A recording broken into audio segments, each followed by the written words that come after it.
Irmãos, vamos fazer uma breve reflexão hoje no texto de Mateus 7, de 21 a 23. Mateus 7, 21 a 23.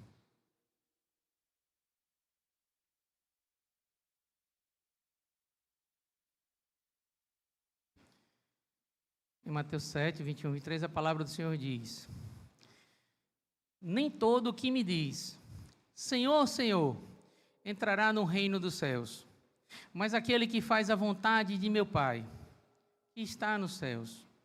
Muitos naquele dia vão me dizer: Senhor, Senhor, nós não profetizamos em seu nome? E em seu nome não expulsamos demônios? E em seu nome não fizemos muitos milagres? Então lhes direi claramente: eu nunca conheci vocês. Afastem-se de mim, vocês que praticam mal. Amém. Oremos. Senhor nosso Deus, amado, santo e soberano Pai. Pai, nos colocamos, Pai, diante de Ti, por meio do Teu Filho Jesus Cristo, Pai. Curvados, clamando a Ti, pelo entendimento da Tua palavra. Nos ensina por meio do Teu Espírito Santo, Senhor. Nos mostra o que o Senhor quer nos dizer com este texto.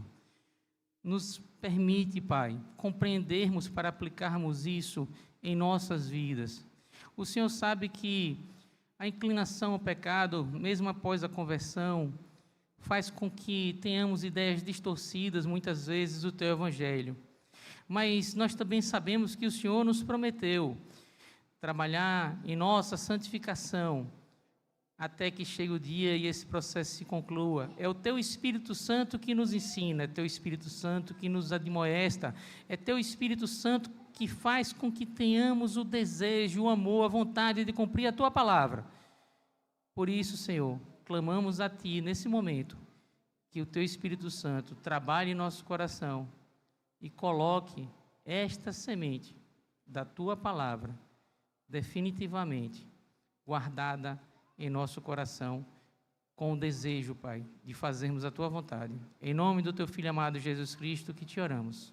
Amém. Meus irmãos, acabei pegando esse texto quando vi o Salmo que iremos ler hoje. Porque nós vimos no Salmo que o Senhor Jesus virá como noivo para pegar a sua noiva, que é a igreja. Nós vimos que o texto ensina que não é só estar dentro da igreja que nos coloca nessa categoria de salvos. E Cristo, quando falou aqui em Mateus 7, ele falava diante de pessoas que acreditavam que iriam para o céu, que acreditavam que estavam servindo a Ele. Mas o Senhor deixa claro que, ao contrário do que muitos pensam, Ele sonda o nosso coração. Ele sabe quem verdadeiramente está aqui, está em sua vida, fazendo a vontade do Pai. O que é interessante, porque muitos dizem: não, basta crer em Jesus Cristo e você é salvo. Realmente, tem que crer em Jesus Cristo para ser salvo. Mas muitas pessoas pensam que creem. Pensam que foram mudadas. Infelizmente, existe toda uma cultura agora, no intuito de se trazer mais pessoas, de fórmulas mágicas, de oração que se faz quando a pessoa se sente chamada. Então, tem igrejas que tem aquele chamado, né, aquele apelo, e a pessoa, no meio da empolgação, vai lá para frente e fala: eu creio em Jesus, eu quero servir a Cristo.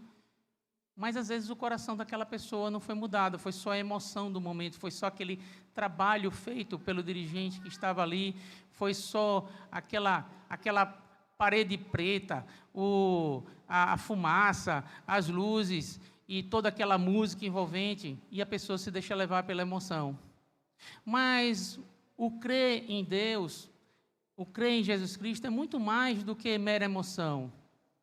é um crer racional, é um processo de entrega e é um processo de arrependimento. Não dá para dizer que eu creio em Cristo e sou salvo se eu não compreendi a real necessidade que eu tenho dele. Se eu não compreendi que nada do que eu possa fazer pode me salvar. É por isso que eu acho muito interessante o salmista, quando ele fala no Salmo 130. No Salmo 130 ele cita: das profundezas clamo a ti, Senhor. Escuta, Senhor, a minha voz. Estejam alertas os teus ouvidos às minhas súplicas. Se tu, Senhor, observares iniquidades, quem, Senhor, poderá escapar? Mas contigo está o perdão, para que sejas temido. Aguardo o Senhor, a minha alma o aguarda. Eu espero na sua palavra. A minha alma anseia pelo Senhor, mais do que os guardas anseiam pelo romper da manhã. Mais do que os guardas anseiam pelo romper da manhã, espere Israel no Senhor. Pois no Senhor há misericórdia, nele temos ampla redenção. É Ele quem redime Israel de todas as suas iniquidades. Então, irmãos, esse texto que nós lemos em Mateus, ele é assustador mesmo. Ele é assustador. Às vezes a gente para, mas como assim? Eu estou aqui na igreja, eu sou membro, eu sou diácono, eu sou presbítero, eu sou pastor, eu prego para todo mundo na rua a palavra de Cristo, eu cumpro com as normas da igreja, mas e minha vida? E minha vida pessoal? Naquele momento que ninguém está vendo, naquele momento da escolha entre o mundo e Jesus Cristo, qual é a minha escolha? Porque o texto em Mateus disse que nem todos que clamam Senhor, Senhor, entrará no reino dos céus, mas aquele que faz a vontade de meu Pai. Conversão, irmãos, a conversão é feita pelo Espírito Santo. Pode ter certeza, se Deus mudou o meu coração e o seu, nós vamos sempre lutar contra a carne, lutar para fazer o que é certo, lutar para largar, nos livrarmos dos ídolos desse mundo. Porque quem foi convertido abandona os falsos deuses, abandona os falsos ídolos. Não se apega mais com sua vida às coisas do mundo.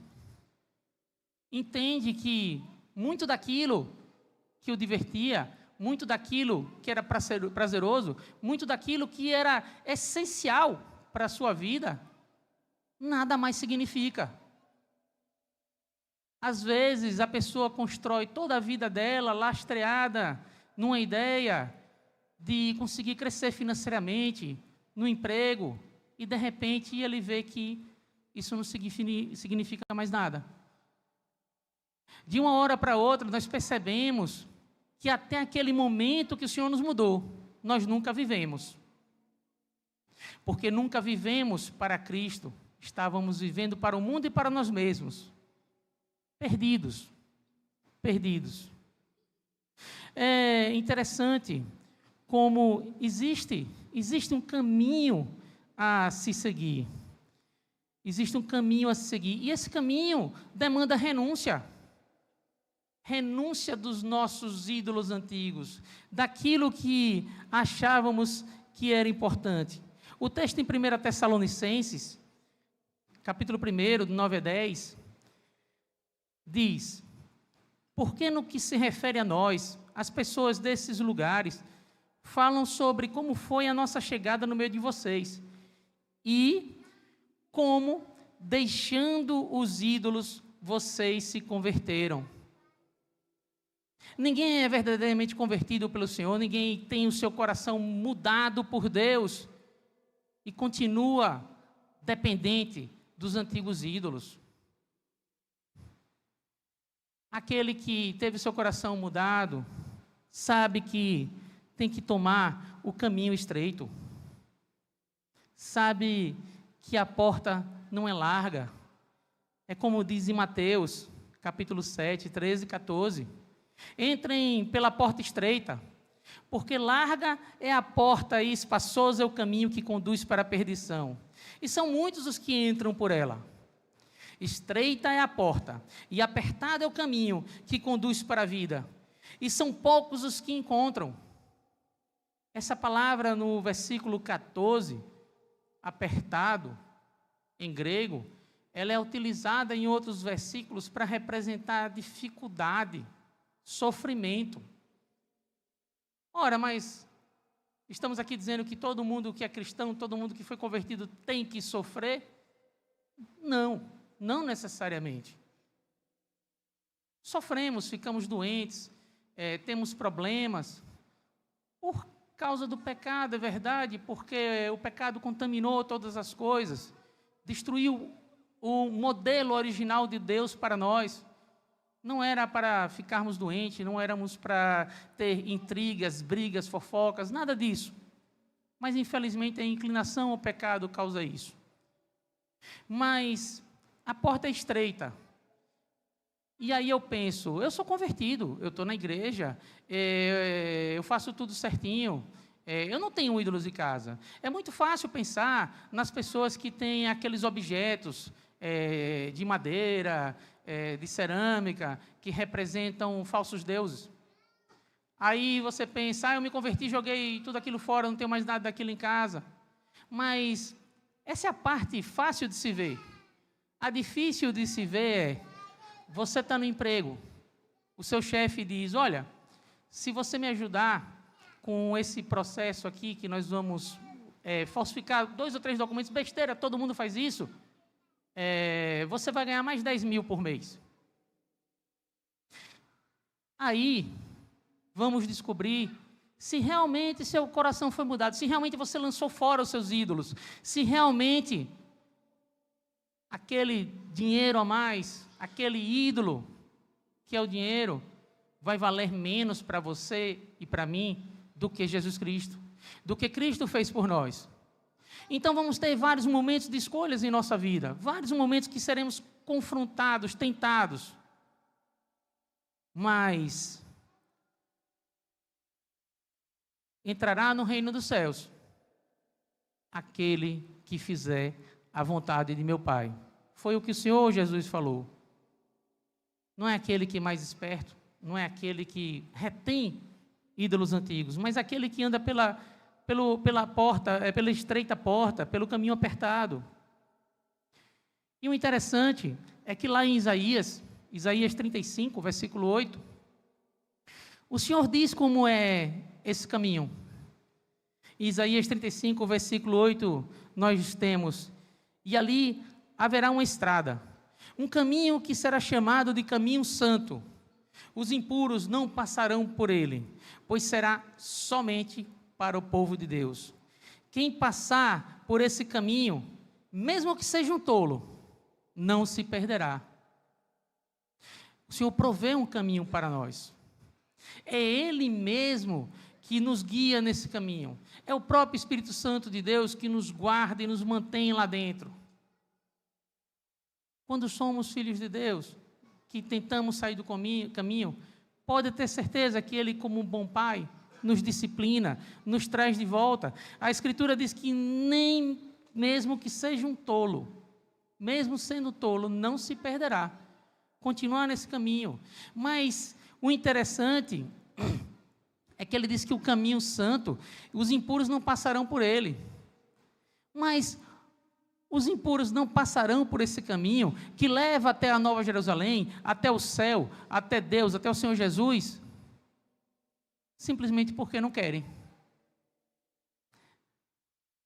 Essa é a beleza da coisa. O Senhor, quando muda nosso coração, nós decidimos, por conta própria, a seguir o caminho estreito. Porque se converter também é aceitar pagar o preço. É morrer para a vida antiga. É morrer para a família antiga. É morrer para o futuro para o qual você ia e nascer para um novo futuro com Cristo. É por isso que Paulo diz lá no texto em Gálatas que ele não vive mais, mas é Cristo que vive nele. Ele diz, então é por isso que eu não vivo, mas é Cristo que vive em mim. E essa carne na qual eu vivo pela fé. Por aquele que morreu por mim. Por aquele que se entregou por mim. O Senhor Jesus. Então existe renúncia, irmãos, também. Renúncia. Porque às vezes a gente tem uma situação muito cômoda aqui, porque não há uma perseguição evidente e clara no nosso país, às vezes a gente se confunde. Por que essa palavra é importante? É importante para que cada um aqui analise a sua própria vida. Não somos nós que podemos julgar o coração de cada um que aqui está. Mas o Senhor Jesus vai fazer isso naquele dia. E não é interessante que as pessoas vagueiem, perdidas, achando que estão salvas. É importante que compreendamos que somos salvos pela graça. Não pagamos esse preço. Mas existe um preço do discipulado. Existe um preço a partir do momento que decidimos seguir a Cristo. Assim como o carcereiro decidiu seguir a Cristo, está descrito lá em Atos, aquele homem, ele sabia o que ia acontecer com ele.